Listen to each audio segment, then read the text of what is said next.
Aleluia. Glória a Deus. Aleluia. Vamos abrir, irmãos, o Evangelho de Mateus, capítulo 5, verso 21. Vou passar os anúncios aos irmãos aí. Sexta-feira temos intercessão amanhã, amém, às 19 horas. Você que pode, venha participar da intercessão em nome de Jesus Cristo. Sábado, culto de missões, amém, voltando as nossas forças para a obra missionária lá em Moçambique, na África. Contamos com os irmãos, se você puder, traga convidados. Vamos encher a igreja em nome de Jesus. Deus dá graça, amém? Todos com suas máscaras, né? Com os cuidados aí, efetivos, enfim. E principalmente com os nossos corações voltados para a obra missionária, amém? Este é o momento que nós temos a condição de participar de forma direta no campo missionário, amém? Toda oferta levantada no sábado é destinada para essa situação específica. Já na segunda-feira nós enviamos ao pastor e ele já aplica na obra conforme a necessidade, amém? Estamos na construção lá do templo, esqueci o nome da cidade, que está sendo feito o templo lá, que os irmãos estão sem congregar, né? Chegou o material. No sábado nós vamos passar toda a situação para os irmãos. Domingo também culto de primícias, amém? Graças a Deus, alguns irmãos já têm trazido as suas primícias. Você que não trouxe, traga também, amém? Para que famílias sejam abençoadas, que você participe também na semeadura do lar do seu próximo, amém? Essa é a maior forma de nós demonstrarmos que amamos uns aos outros, né? O apóstolo João fala, olha, não amemos apenas de palavras, mas em atitude e em ação. Então, esses momentos de culto missionário, culto de primícias, é o momento da ação de fato, para podermos abençoar aqueles que precisam. Justamente com o culto segue as nossas aulas, amém? Segunda-feira, projeto aos que têm fome, amém? Você que pode também, irmãos, 18h30, estamos ali no centro, distribuindo as marmitas, falando do Senhor Jesus Cristo, levando, né, uma esperança para aqueles que estão cativos, numa situação difícil. Você que pode, participe no nome do Senhor Jesus Cristo, amém? É muito importante nós juntos contribuirmos para o avanço do reino, amém? Vamos seguir na terça o estudo de Mateus, vamos iniciar o capítulo 6 na próxima terça-feira.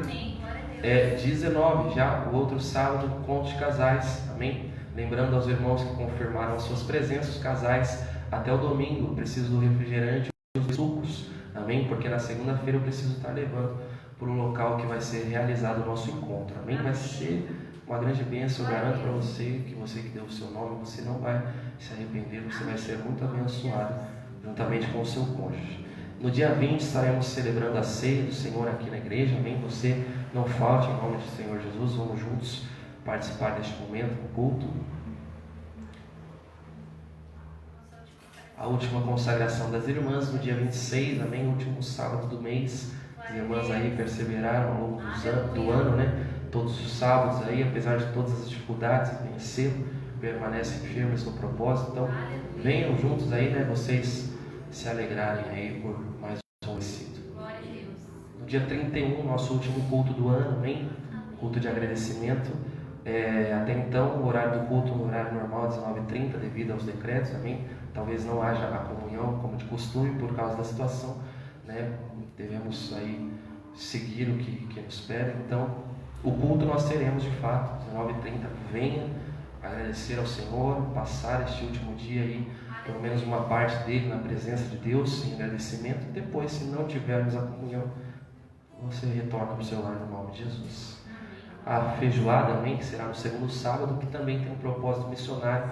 Todo o valor levantado é enviado à África para que nós possamos dar andamento nas obras ali. E o curso, né? Você que não se inscreveu, ainda tem algumas vagas, apenas 5, se eu não me engano. Se inscreva, nós temos um limite aí de 20 vagas a princípio. Então, a irmã Priscila tem as fichas, procure ela, preencha sua ficha cadastral e participe, que vai ser uma grande bênção, amém? Uma outra situação que eu queria passar para os irmãos, pedindo aí aos irmãos ajuda em oração. Já há algum tempo nós temos visualizado aí uma possibilidade de mudança e Deus tem nos direcionado, né, nos cobrado e confirmado. Nós estamos aí vendo este salão, fica aqui na Deodato, a principal, bem pertinho aqui, dá 2 minutos, né? Como os irmãos podem ver aí, um salão, a estrutura um pouco melhor do que aqui, né? Um pouco melhor não, bem melhor, né? Espaço, enfim, localização, tem vagas de estacionamento, uma série de benefícios, e nós estamos aí em negociação. Então, a igreja deve saber o que está acontecendo, né? Os irmãos aí, já os obreiros têm orado, enfim, ore para que o Senhor Jesus Cristo continue na direção desta igreja, e que nós não façamos a vontade humana nem emocional, mas a vontade de Cristo, que é soberano. Amém? E em breve aí nós teremos notícias. Mateus capítulo 5, 21.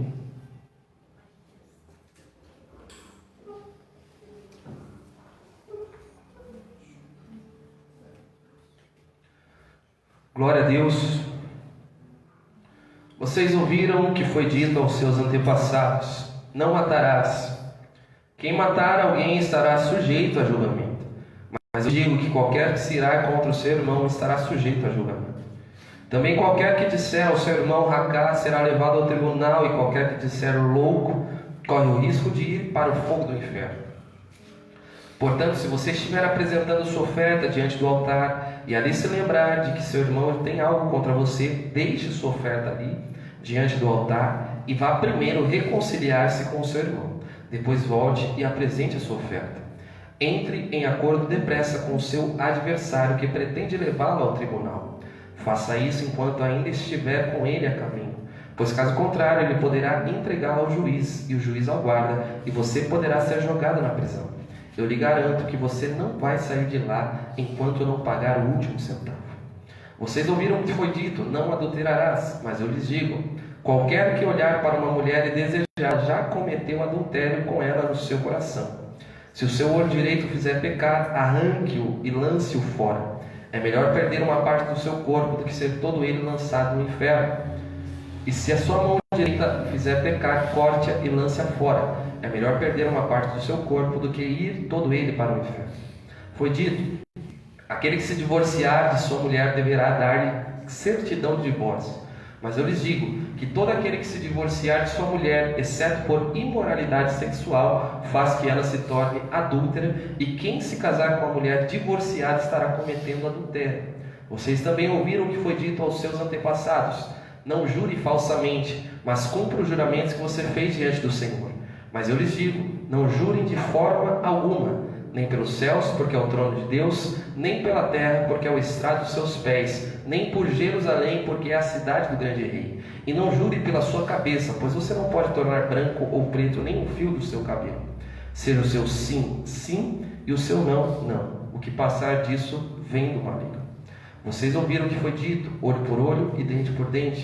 Mas lhes digo: não resistam ao perverso. Se alguém o ferir na sua face, ofereça-lhe também a outra. E se alguém quiser processá-lo e tirar-lhe a túnica, deixe que leve também a capa. Se alguém o forçar a caminhar com ele 1 milha, vá com ele 2. Dê a quem lhe pede, e não volte as costas àquele que deseja pedir-lhe algo emprestado. Vocês ouviram o que foi dito: ame o seu próximo e odeie o seu inimigo. Mas eu lhes digo: amem os seus inimigos e orem por aqueles que lhe perseguem, para que vocês venham a ser filhos do seu Pai que estás nos céus. Porque ele faz raiar o seu sol sobre maus e bons, e derrama chuva sobre justos e injustos. Se vocês amarem aqueles que os amam, que recompensa vocês receberão?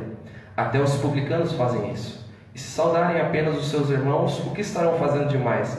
Até os pagãos fazem isso. Portanto, sejam perfeitos, como perfeito é o Pai Celestial de vocês. Aleluia. Senhor Jesus, Deus soberano, mais uma vez, Senhor, estamos diante de Ti, ó Deus, clamando por misericórdia nessa noite. A Tua palavra, meu Senhor Jesus, que edifica a Tua igreja, que desperta os que estão dormindo, que ressuscita mortos, será ministrada neste momento. Que possamos compreender, meu Senhor Jesus, quem somos neste reino, para o que fomos chamados neste reino, vivermos como cidadãos deste reino. Que não seja minhas palavras, mas que seja o Teu Espírito Santo me usando como instrumento em Tuas mãos. Que seja o Teu Espírito Santo convencendo cada coração. O Senhor bem conhece como nós estamos, meu Senhor. Só Tu podes nos sondar agora. Só Tu podes visitar os nossos pensamentos. E eu te peço, pois só Tu podes nos convencer dessa maldita condição que muitas vezes nos encontramos. Tem misericórdia, meu Senhor, e nos alcance por Tua graça. Nos coloque de pé em Tua presença. Nos faça, Senhor Jesus Cristo, revestidos do Teu poder para permanecermos fiéis e inabaláveis em o nome do Senhor Jesus.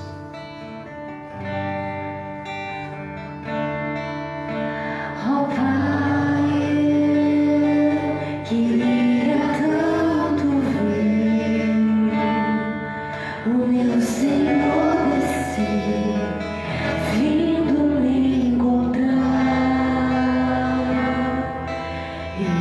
Eu posso até imaginar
nosso irmão.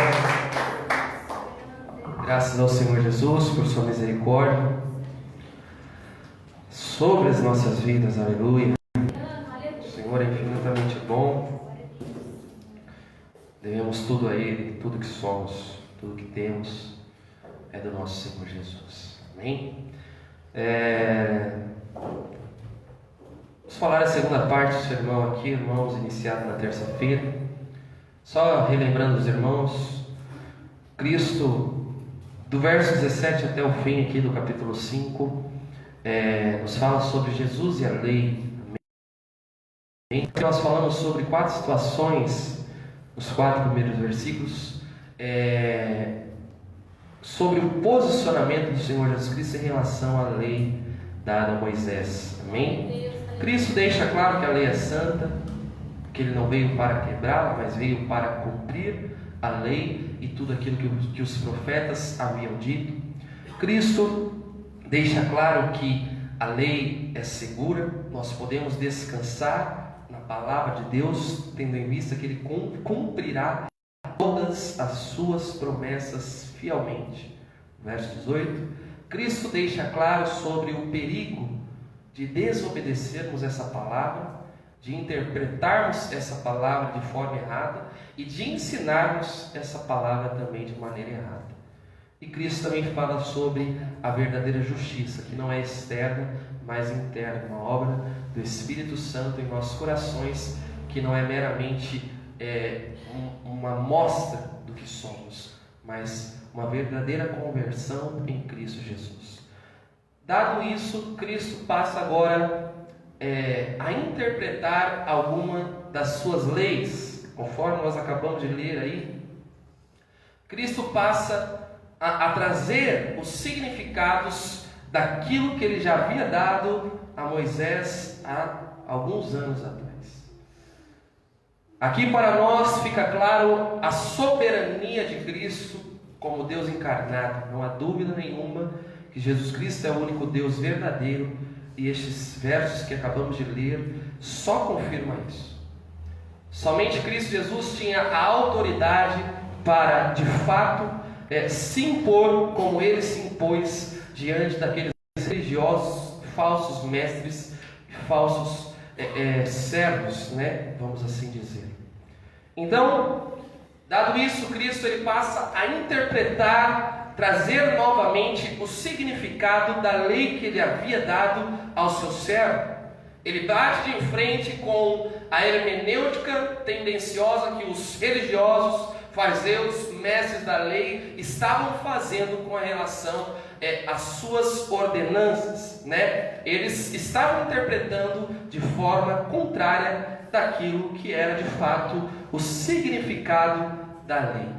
Então, alguns dizem que Cristo estava aqui neste momento se opondo à lei, né, cancelando a lei. Na verdade, Cristo ele estava trazendo o significado real do mandamento. Era este o propósito, por causa da situação que se encontrava a sua nação e os religiosos.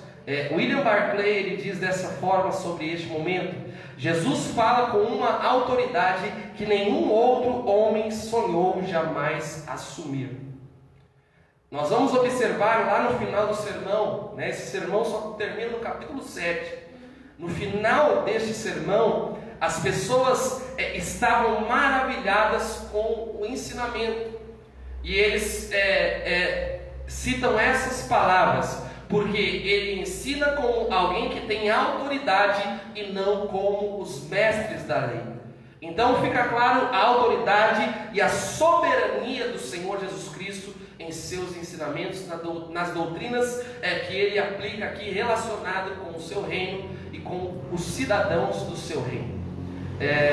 Para nós termos uma ideia, no Antigo Testamento, os profetas, para pronunciarem a palavra de Deus, eles nunca vinham por eles mesmos, eles vinham com a frase muito bem conhecida, que é: assim diz o Senhor. Em nenhum momento eles se apresentam com a palavra, trazendo ela como se fosse algo vindo deles mesmos, mas algo vindo dos céus, deixando claro que eles não tinham nenhum desejo de obterem para si uma autoridade pessoal ou algum tipo de reconhecimento. apenas repassavam aquilo que Deus havia ordenado. Cristo Jesus, ele faz diferente.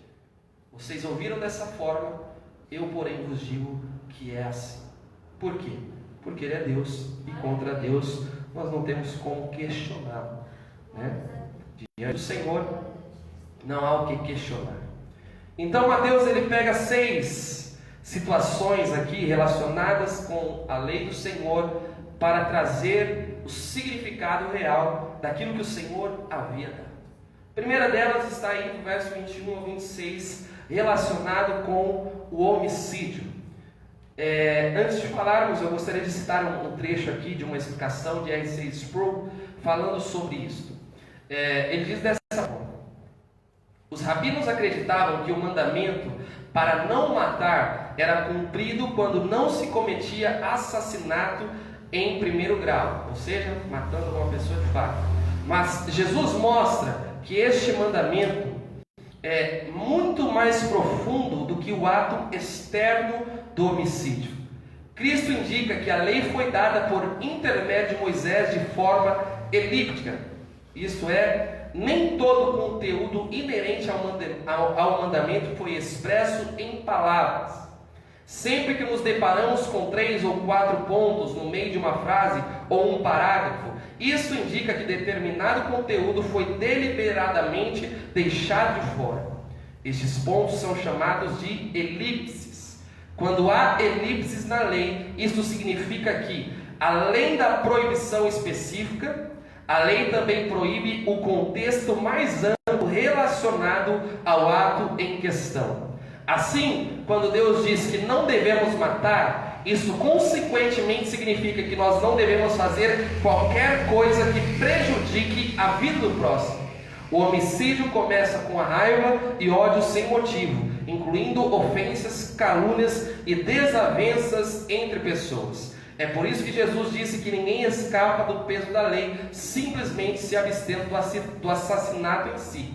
O outro aspecto da elipse é este: mesmo sem afirmá-lo, a lei ordena o contrário daquilo que proíbe e proíbe o contrário daquilo que ordena. Portanto, Jesus está dizendo aqui que, além de não devermos jamais matar o próximo por causa da importância da vida humana, também devemos promover a segurança, o bem-estar e a santidade da vida. Então veja, os rabinos, os estudiosos, ensinavam que, em relação a este mandamento, somente o homicídio em si praticado, o assassinato praticado, era uma questão que era repudiada por Deus. Contudo, Cristo, ele traz o real significado da lei, falando que não era apenas isso. É por isso que Cristo, ele diz aí, vocês ouviram o que foi dito aos seus antepassados. Cristo aqui não está fazendo uma referência à lei dada a Moisés por ele, mas ao ensinamento dos escribas, à tradição dos mestres da lei. Nós falamos aqui na terça-feira sobre isso, que eles davam mais ênfase à tradição do que propriamente à lei do Senhor. Então eles quebravam a lei de Deus em benefício da sua tradição humana. Então Cristo fala assim: olha, a tradição humana dizia isso, eu porém vos digo que é assim. Os homens ensinavam que apenas o assassinato de forma direta, o assassinato físico, é pecado. E mais, se nós observarmos aqui, eles fazem, além deles interpretarem erradamente o mandamento, eles ainda falam dessa maneira: e quem matar estará sujeito a julgamento. Eles ainda dão uma possibilidade de isenção de julgamento. Estará, possivelmente, talvez passará por um julgamento, talvez não. E a lei dizia o contrário, aquele que pecasse seria julgado pelo seu pecado. Então, Cristo, observando essa situação, nós falamos sobre o contexto, na terça-feira, de como eles davam ênfase mais à tradição do que propriamente ao mandamento. Então, Cristo deixa claro que não é isso o meu mandamento, não foi isso que eu quis dizer, não foi isso que eu disse. Cristo então ele não estava anulando e nem alterando a sua lei. Ele mesmo havia dado a Moisés, não foi outro, foi ele mesmo. Moisés sobe ao monte, recebe do próprio Senhor Jesus Cristo as tábuas da lei e cada uma das outras leis dada pelo Senhor. Então não teria sentido agora ele vir e fazer uma alteração drástica a essa lei. Na verdade ele estava fazendo o quê? Vocês se distanciaram dos meus mandamentos. Mas não é isso que significa. A lei é muito mais profunda do que aquilo que se ensinava nos tempos de Jesus. Mais uma vez, damos ênfase à soberania de Deus. Nenhum outro homem teria tal autoridade para agir como Cristo agiu. Nenhum outro homem na face da terra. Somente Cristo, sendo Deus encarnado, poderia, de fato, bater de frente com aqueles que eram os detentores da lei, conforme nós estudamos na terça-feira. Então Cristo ele traz para nós aqui um significado mais profundo do mandamento. E aí ele fala sobre a ira, o insulto e as palavras de desprezo. Versículo 22. Ele fala que tudo isso é uma quebra do mandamento de Deus. As palavras e a intenção do coração é uma forma de se pecar contra o Senhor e contra o seu irmão. O Ray Kurzweil ele declara assim: Jesus não diz que a ira conduz ao homicídio, mas sim que a ira é uma forma de homicídio. Robert Musil ele destaca: a cólera que Jesus menciona aqui é orge, no grego, uma fúria interna que se multiplica em comparação contínua, um outro termo grego, uma fúria passageira. Então veja, eles traziam essa limitação para o mandamento, que era muito mais fácil de se obedecer, de se cumprir. Ninguém sai matando ninguém à toa, não é verdade? A não ser no momento extremo, perdeu extremamente a cabeça e aí comete uma situação como essa. Então eles traziam para isso, para demonstrar que eram obedientes à lei, quando na verdade eles estavam quebrando o mandamento do Senhor. Por quê? O mandamento não consistia apenas nisso. A lei de Deus, ela não observa apenas o nosso exterior, mas principalmente o nosso interior. A intenção que há no nosso coração, a motivação. Nós podemos pensar que os tribunais da terra, eles têm condições de julgar aquilo que é posto como prova. Aquilo que não é posto, não cabe julgamento. O julgamento dos céus é diferente. Deus julga a intenção do nosso coração. Aquilo que não é visto pelos homens é visto por Deus, e Deus executa julgamento. Ele penetra no mais profundo do seu réu, no mais profundo dos seus pensamentos. Então, nós temos que ter em mente que nós daremos contas a Deus, não apenas as atitudes nossas praticadas, mas também pensamentos e palavras. É por isso que constantemente nós precisamos nos arrepender. Clamar a Deus misericórdia, clamar a Deus por perdão, buscar em Cristo a santificação, porque nós somos falhos e pecadores.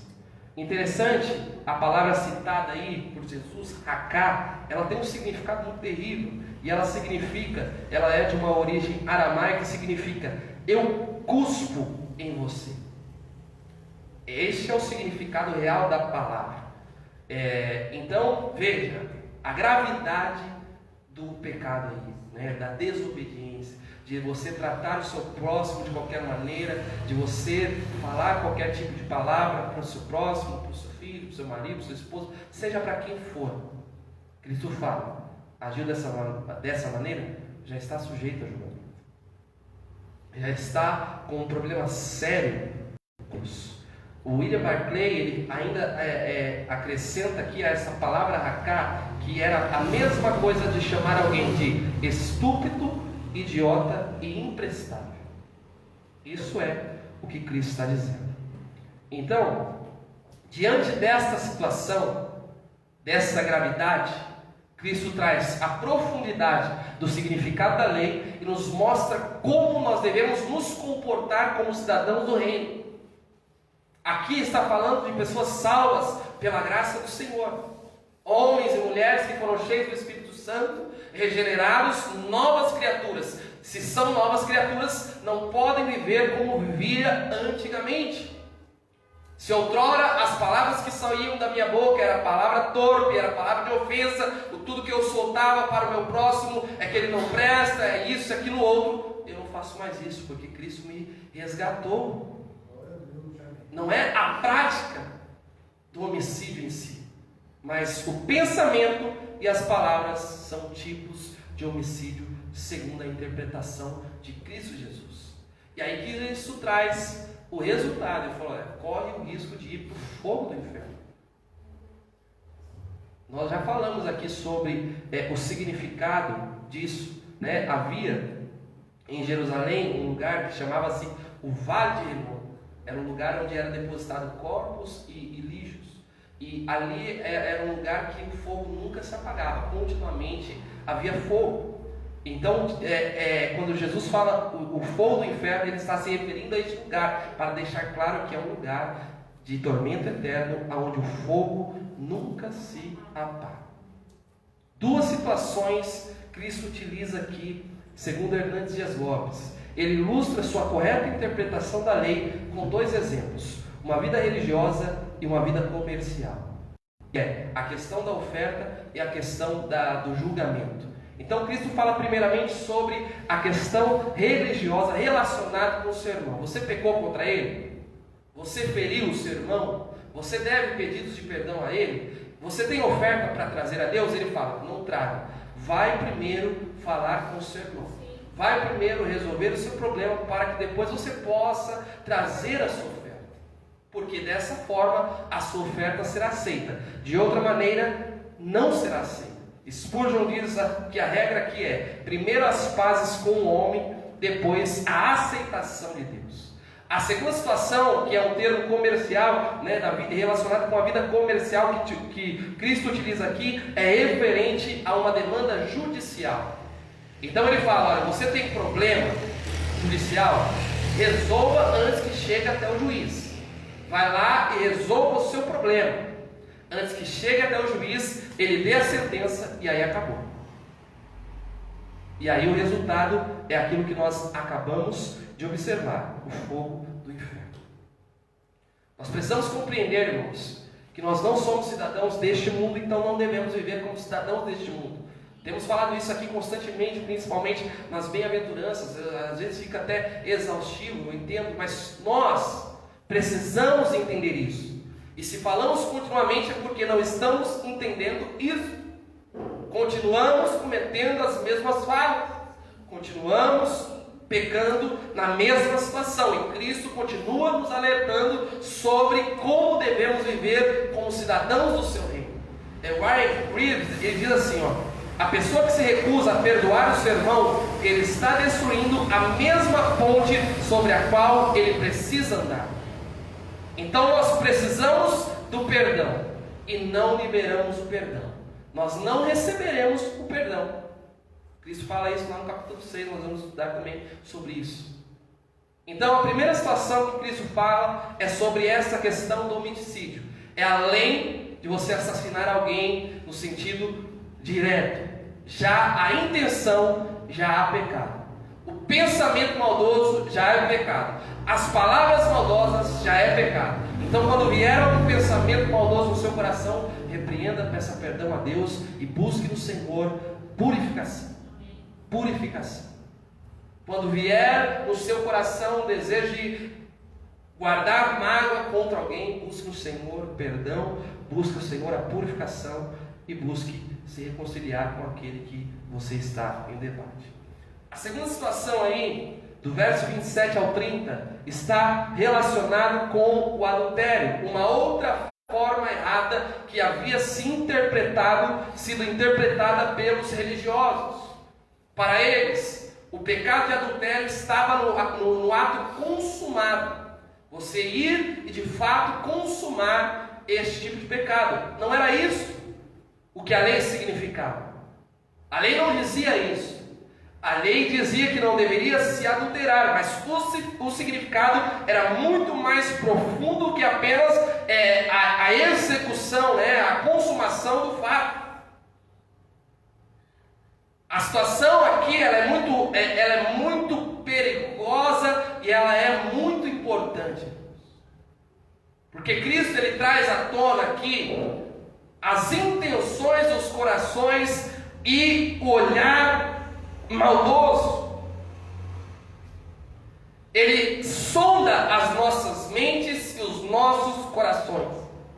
E Cristo declara que o pensar, o olhar maldosamente, né, o pensar pecaminosamente é a mesma coisa de você ter feito o ato licitamente. A mesma coisa aos olhos de Deus. Então, Cristo traz à tona o real significado do mandamento não adulterarás. Para os rabinos era o fato de você não trair a sua esposa de fato, mas para a lei de Deus é você não olhar sequer, nem pensar, nem sonhar, nem imaginar uma situação como essa. Algo extremamente mais profundo e mais gravíssimo. Warren Wiersbe diz: desejo e prática não são idênticos, mas em termos espirituais equivalentes. A mesma coisa. A mesma coisa.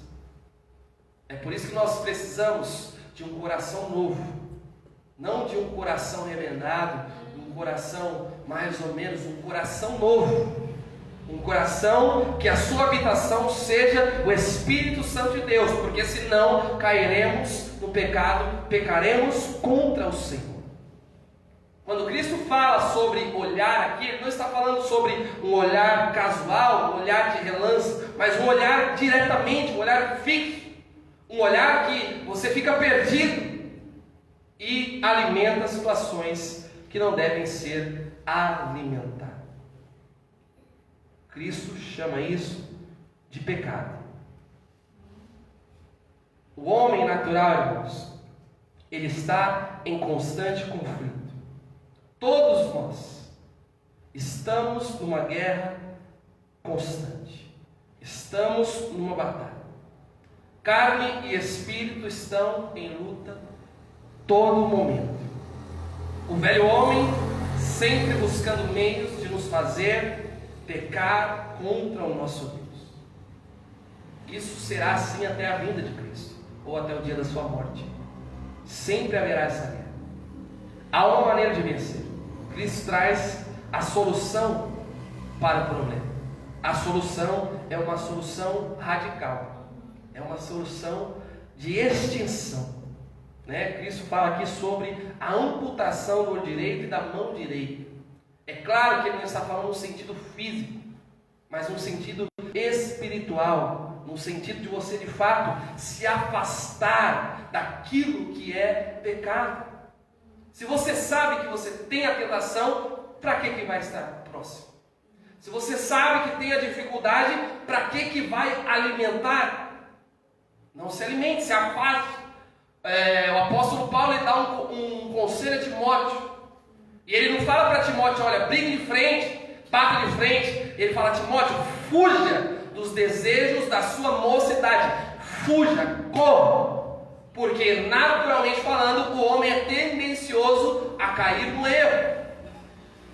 Nós somos tentados todos os dias pelo mundo, Satanás e a nossa carne. Se nós darmos liberdade, ênfase, oportunidades, nós alimentaremos o pecado. É por isso que o apóstolo Paulo, na sua carta aos Romanos, ele fala sobre a importância de nós alimentarmos o Espírito, a vida espiritual, estarmos em constante busca ao Senhor. Robert Munsey, ele fala assim sobre este conselho de Cristo. Jesus não está ensinando uma doutrina masoquista de automutilação com objetivos espirituais. Tampouco está sugerindo que o caminho para resolver o problema dos maus desejos é infligir cirurgia física radical. A vitória aqui está não em resistir no lugar, mas em fugir, em se abster, em se afastar. Irmãos, há situações relacionadas com a nossa vida passageira, antiga, aliás, que não devem mais fazer parte da nossa vida nova.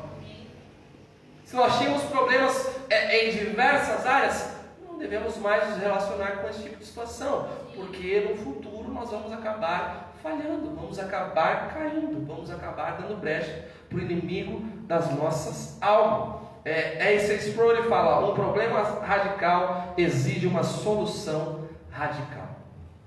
Conta-se uma lenda grega sobre um homem chamado Ulisses. Dizia assim: enquanto ele voltava de Troia para casa em seu navio, foi amarrado ao mastro para evitar a tentação do canto das sereias. Ele estava ciente da facilidade com que poderia se desviar e levar o barco à ruína. Então veja aonde chega a atitude do homem para não correr em erros. Arthur Robertson, ele fala aqui que a expressão "te faz tropeçar" significa armar uma armadilha, aquela mesma armadilha que é feita para captar animais, sabe? Com caixotes, essas coisas desse tipo, que o animal vai lá, pega e de repente ele cai na armadilha. É a mesma situação que Cristo está falando aqui. A pedra de tropeço está relacionada em nós mesmos armar uma armadilha e nós mesmos cairmos nela. É por isso que não devemos bater de frente, mas fugir, nos afastar, para não pecarmos contra o Senhor. Segue adiante, falando aí sobre a questão do divórcio, versos 31 e 32. Uma outra situação também que estava sendo ensinada de forma errada pelos rabinos. A lei dava apenas um motivo para o divórcio, para que pudesse ser dada carta de divórcio. Lá no capítulo 19 nós vamos ver também com um pouco mais de detalhe isso. Mas os rabinos estavam permitindo o divórcio por qualquer situação, qualquer motivo. Havia uma situação terrível acontecendo no contexto aqui da época de Cristo, relacionado com a influência dos gregos e romanos no povo judeu. A prostituição havia crescido de forma extremamente terrível, e isso foi influenciando também os judeus. Os homens exigiam da mulher a fidelidade, contudo eles não praticavam a mesma coisa. Eles poderiam viver da forma que eles bem quisessem e fazer o que eles bem queriam, mas a sua esposa não. Ela tinha que se manter fiel a ele. Em Corinto havia um templo da deusa Afrodite, e diz aí que lá havia cerca de 1000 prostitutas cultuais. E nós sabemos muito bem o que ocorre nesses cultos pagãos. E isso havia se alastrado para dentro da nação de Deus, para dentro da nação de Israel. Então os rabinos haviam permitido, eles haviam quebrado a lei do Senhor e permitido agora aos homens se divorciar por qualquer situação. Chegou em casa mal-humorado, não quer mais saber da mulher, dava carta de divórcio, vai embora. Acordou de mau humor, não quer mais saber, dá carta de divórcio, vai embora.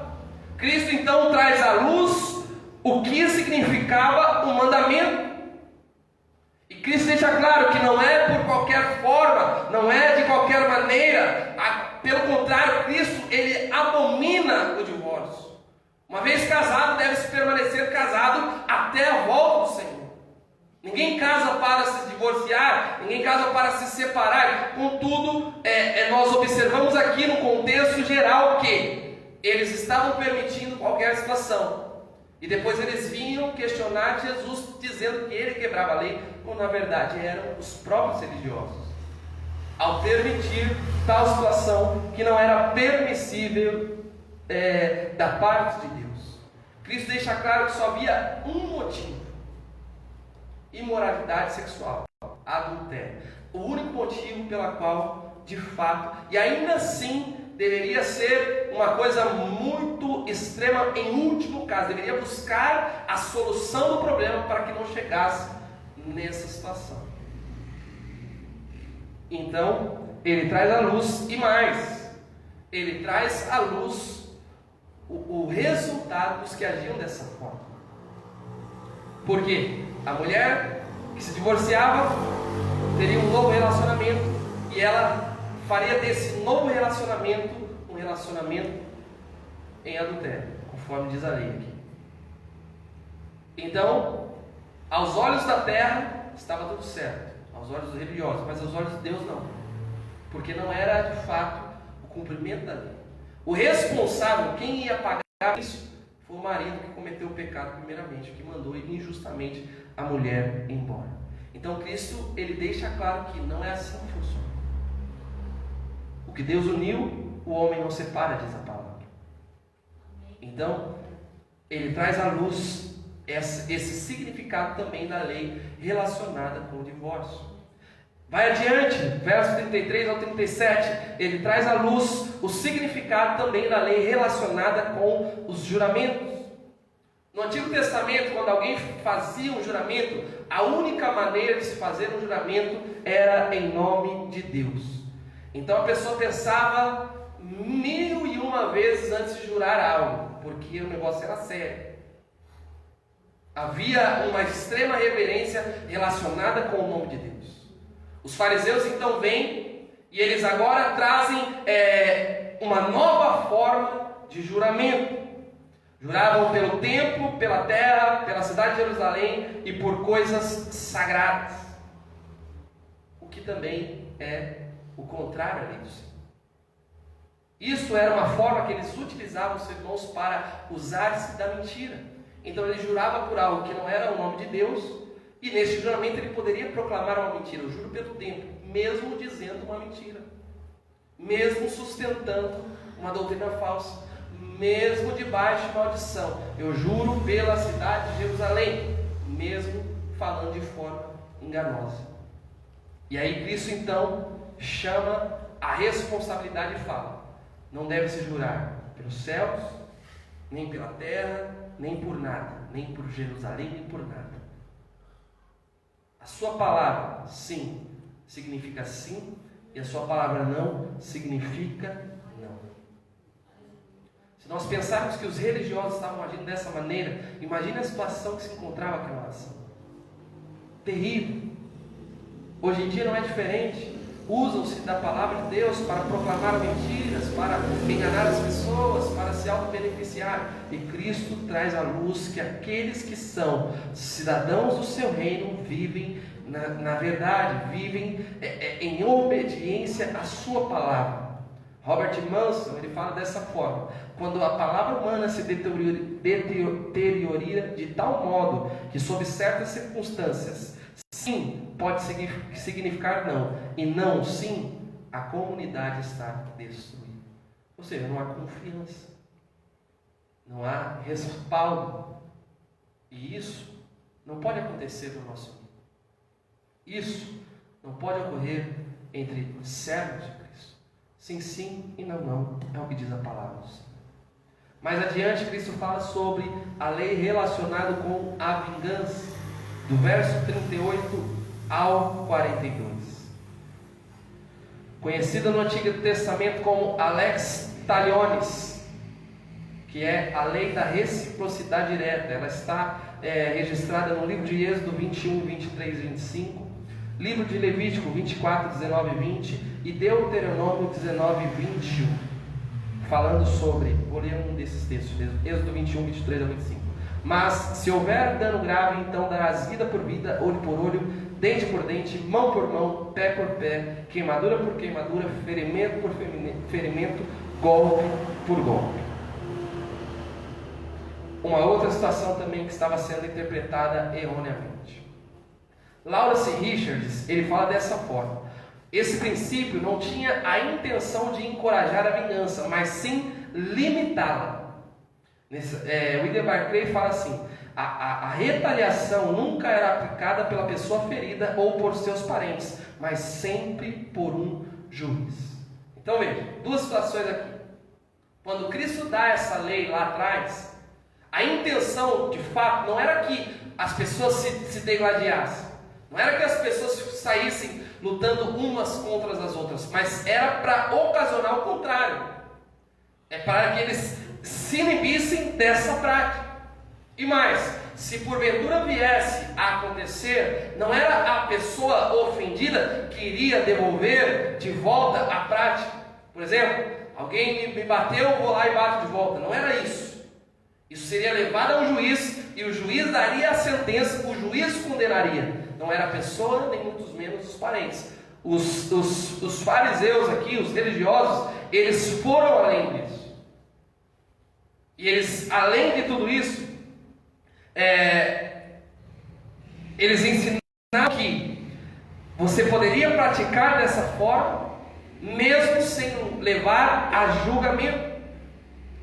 Para trazer um significado mais profundo aqui, Cristo nos traz 3 situações relacionadas conosco mesmo. Primeiro delas, a nossa honra. Ele fala assim: se alguém lhe ferir a face, lhe dê a outra. Mesmo que uma pessoa te desonre a este ponto, você deve, ainda assim, permanecer confiando no Senhor, o seu Deus, não reagir de volta. Mesmo que uma pessoa te faça fazer algo contrário à sua vontade, claro que não relacionado com a palavra de Deus, mas algo que seja em benefício da pessoa, que a pessoa esteja precisando de algo, né? E aí ele cita aqui, caminhar 1 ou 2 milhas, mesmo que assim seja, faça. E mesmo que alguém te tire a roupa do corpo, dê o restante ao que precisa. Em outras palavras, Cristo está dizendo: não se paga o mal com o mal, mas se paga o mal com o bem. É isso que Cristo está nos ensinando em sua palavra. A.T. Robertson, ele diz: Jesus queria dizer que a vingança pessoal é tirada das nossas mãos. O Senhor também condena as guerras agressivas ou as ofensivas que as nações fazem entre si, mas não necessariamente a guerra defensiva ou a defesa contra o roubo e assassinato. O pacifismo profissional pode ser mera covardia. O que ele está dizendo aqui, irmãos?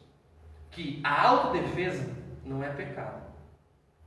Se você precisa se autodefender numa situação de risco, você precisa proteger a vida da sua família, vamos assim dizer. Você precisa proteger a sua esposa. Você tem condição de proteger a sua esposa. Você simplesmente vai cruzar os seus braços, vai ver a sua esposa sofrer a ofensa sem fazer nada. Não é isso que o texto está dizendo. O texto está dizendo em relação ao Evangelho, em relação ao serviço a Deus, em relação à prática de obediência ao Senhor. Quando temos que lutar pelos nossos, devemos fazer de maneira que não venha permitir o dano familiar. Seguindo adiante, do verso 43 ao 48, Jesus traz uma nova interpretação, traz a interpretação verdadeira relacionada com o amor ao próximo.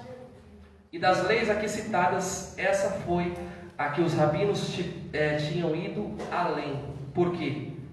Além de interpretar errada a lei, eles diziam assim: odeie o seu inimigo. E a palavra em nenhum momento diz isso. Não há nenhuma lei dizendo que nós devemos odiar o nosso inimigo. Então Cristo se opõe contrariamente a esta afirmação. Isso aqui é um acréscimo feito pelos homens. É por isso que eles davam mais ênfase à sua tradição do que propriamente à lei dada pelo Senhor. Então, Cristo nos traz a realidade do amor ao próximo. Não devemos odiar, mas amar os nossos inimigos e orar por eles. O maior exemplo disso foi dado na cruz do Calvário. Mesmo sob açoites, mesmo sob cuspe e humilhação, Cristo faz uma oração suprema: Pai, perdoa-lhes porque eles não sabem o que fazem. Ah, mas ele era Deus. Tá bom, Estevão não era Deus. Atos, capítulo 7. Lá estava ele sendo apedrejado pelos homens. E a sua última oração foi: perdoa porque eles não sabem o que estão fazendo. Mesmo sendo atacado sob pedras. Esta é a resposta do justo. E isso é, irmãos, relacionado com o Evangelho. Estevão não estava sendo morto porque ele roubou ou porque ele cometeu algo contra o seu próximo, não. Ele estava sendo morto por causa da pregação do Evangelho. E quando nós somos perseguidos por causa do Evangelho, a nossa resposta é em amor. Não é em você vai para o inferno. Não é em problema é seu. Eu vou orar pela sua vida.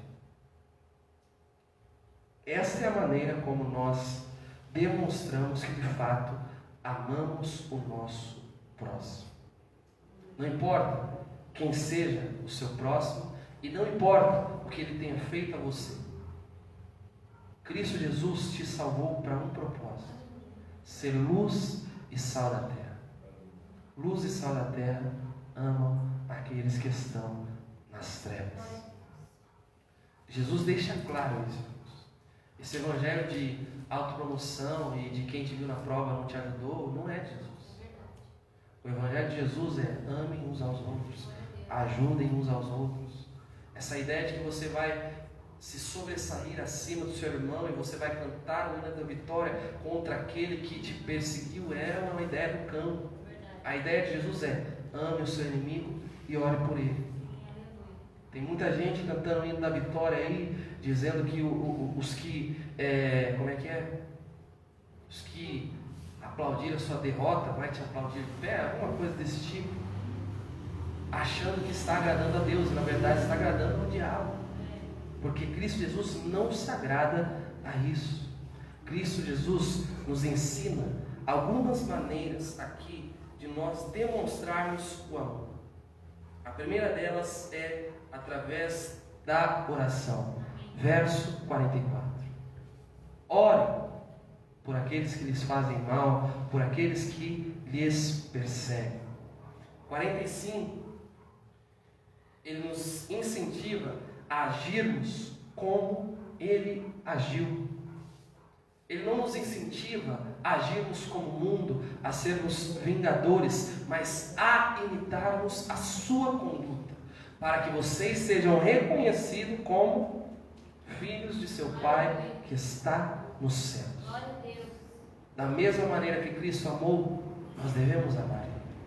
Da mesma maneira que Cristo perdoou, nós devemos perdoar também, porque Cristo faz derramar as suas bênçãos sobre homens bons e sobre homens ruins. E aí ele nos aplica duas situações que nós devemos refletir nessa noite.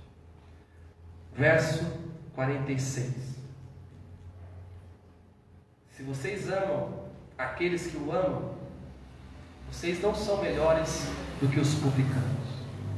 Amar quem nos ama é fácil. Estar perto de quem nos faz bem é fácil. Agora, amar aqueles que nada podem nos oferecer, que é o Evangelho verdadeiro. Amar aquele que nos ofendeu em algum momento, que é o Evangelho verdadeiro. Estar aonde ninguém quer estar, é o Evangelho verdadeiro. E nós demonstramos isso, irmãos, não é com palavras, é com ação, é fazendo. Falar, todo mundo fala, nós ouvimos muito, o mundo está cheio de falar, mas fazer, não são todos que fazem. Você cumprimentar apenas o seu irmão, você não passa, ele coloca, está dizendo aqui, você está no mesmo nível de um pagão, porque eles fazem isso entre si. Nós temos que estender a mão àqueles que estão em desigualdade, àqueles que estão em sofrimento, àqueles que estão excluídos da sociedade. Amar a todos sem distinção, sem restrição. Demonstrar de fato que Cristo nos amou primeiramente.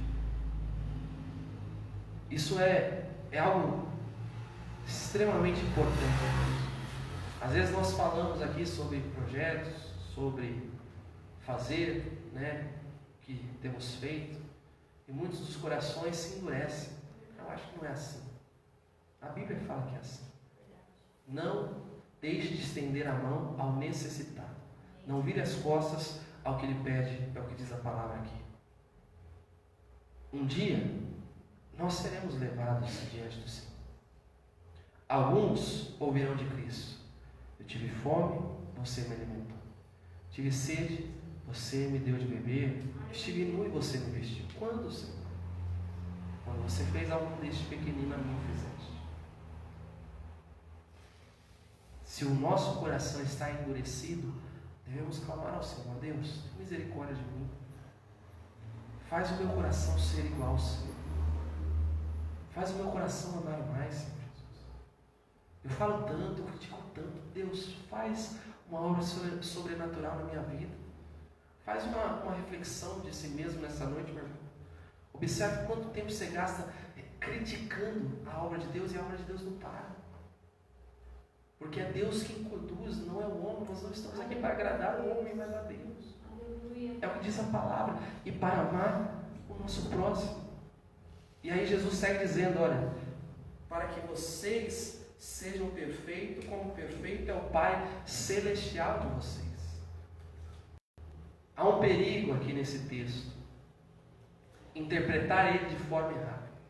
Há pessoas que interpretam esse texto aqui e utilizam-se como base para uma perfeição do homem na doutrina cristã, que não peca de forma nenhuma, como fazem algumas religiões, e alguns homens se tornam até consagrados santos, porque não pecam. Isso é mentira. Primeira carta de João, isso é mentira. Quem fala que não peca é mentiroso, diz a palavra do Senhor. A perfeição aqui que o texto está dizendo, para que nós sejamos perfeitos como é o nosso Pai, é exatamente o contexto do amor. Para que nós possamos amar assim como nosso Pai ama. Esta é a perfeição que traz o texto aqui. Amar a todos, em todos os momentos e em todos os lugares. Esticar a mão a todos, em todos os momentos e em todos os lugares. Cristo condena. Nós vamos ver na semana que vem no capítulo 6. Cristo condena aqueles que amam, que estendem as mãos quando estão sendo vistos, mas que encolhem quando não estão sendo vistos. Há muitos que gostam de sair da foto, de tirar a foto, de participar dos projetos, de fazer a foto, mas quando tem a oportunidade de fazer fora das câmeras, não faz, maldiz ainda. E aí Cristo condena isso. Cristo condena isso. Ele fala que nós devemos ser perfeitos como Ele é, perfeito em amor. Amar verdadeiramente, não só de palavras, mas em atitudes. Encerrando aqui, irmãos, o texto, nós temos 4 situações aplicáveis a nós no texto. A primeira delas é uma ordem dada por Cristo a nós, 43 e 44. A ordem de Cristo é: em vez de ódio, ame. Essa é a primeira situação. A segunda situação que Cristo nos traz aí é uma condição, o verso 45. Qual que é a condição? Amem para que vocês sejam filhos de seu Pai que está nos céus. Por quê? Ele derrama bênção sobre bons e sobre maus. Então ele está querendo dizer o quê? Ame quem mereça e quem não mereça, relacionado com o Evangelho. Pregue a salvação a todos. Ajude aqueles que são possíveis. Uma outra situação, ele nos traz uma recompensa. Versos 46 e 47. Ele nos traz uma reflexão sobre a recompensa. Olha, os publicanos fazem dessa forma, os pagãos. Que recompensa você vai ter se agir igual a eles? Nenhuma. Mas se agir como filho de Deus, você terá uma recompensa. E finaliza com um desafio. Em vez de vocês imitarem o mundo, imitarem publicanos ou pagãos, imitem a Deus. Sejam perfeitos, como perfeito é o Pai que está nos céus. Enfim, irmãos, estes são os mandamentos do Senhor. É óbvio que ninguém vai ser perfeito aqui, perfeito é só o Senhor Jesus. Contudo, nós não podemos estar satisfeitos com a forma como nós agimos. Há sempre condições de melhorar. Há sempre condições de fazermos mais, esticarmos mais o braço, semearmos mais. Ô meu irmão, quantas vezes você já pensou mal do trabalho que está sendo feito lá na África? Depende disso na sua vida. Deus sonda, meu irmão. Eu não tenho capacidade de ler a mente de ninguém, não, mas Deus sonda e Deus traz a realidade. Repreende isso, meu irmão. Repreende esses pensamentos do cão. Perdoe a expressão, mas não é dos céus uma situação como essa. Cristo Jesus veio ao mundo, a máxima registrada para nós lá em Filipenses 2,5. Qual que é a máxima ali? Ele deixou tudo, deixou todo o esplendor da sua glória para se fazer semelhante aos homens, se tornar como um maldito. Deixe tudo, faça do tudo que o Senhor tem te dado uma situação para que o reino de Cristo avance. Há muitos que têm feito isso, glória a Deus, irmãos, por sua vida. Você de forma alguma será deixado de lado. Cristo Jesus vai te recompensar. Cristo Jesus tem visto. Mas há muitos que não vai adiante. É só observar a nossa vida. É só observar. Nós vamos compreender se de fato somos ou não cidadãos do reino. Cristo Jesus, como Deus encarnado, trouxe esse sermão para os filhos do reino. Para os filhos do reino. O sermão do monte, do capítulo 5 ao 7, deve ser lido por você continuamente. Aqui nós temos condições de saber quem somos ou não. É para isso que Cristo nos escreveu. Nos deixou essa palavra. Para nos instruirmos. Ah, mas isso é difícil. Claro que é. A carne não gosta disso. A carne quer o benefício próprio. A carne é egoísta. Ela quer para si. Mas nós não fomos chamados para viver na carne. Fomos chamados para viver no Espírito. Nós não fomos chamados para sermos cidadãos permanentes deste mundo. Somos chamados para ser peregrinos e estrangeiros. Nós não somos chamados para enriquecermos somente neste mundo, mas também para enriquecermos nos céus. Acumulem tesouros aonde a traça e a ferrugem não podem destruir. Isso é o cidadão do reino. E nós devemos viver como cidadãos do reino, praticantes, obedientes à palavra do Senhor. Devemos seguir à risca todas essas leis? Sim, devemos, porque Cristo disse que aquele que desobedece e ensina errado está sujeito a julgamento. Então, nós devemos buscar no Senhor. Volto a insistir que essa não é uma obra natural humana, mas sim divina.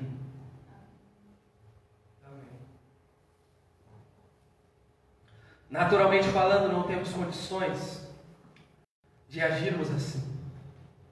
Naturalmente falando, faríamos como os rabinos, adaptaríamos as leis de Deus àquilo que nós podemos fazer. É por isso que nós necessitamos do Senhor Jesus Cristo. Nós necessitamos do seu Espírito, porque é o Espírito de Deus que faz de nós cidadãos do reino, que nos faz em condições de praticarmos o que a sua palavra nos ordena. Vamos nos colocar em pé.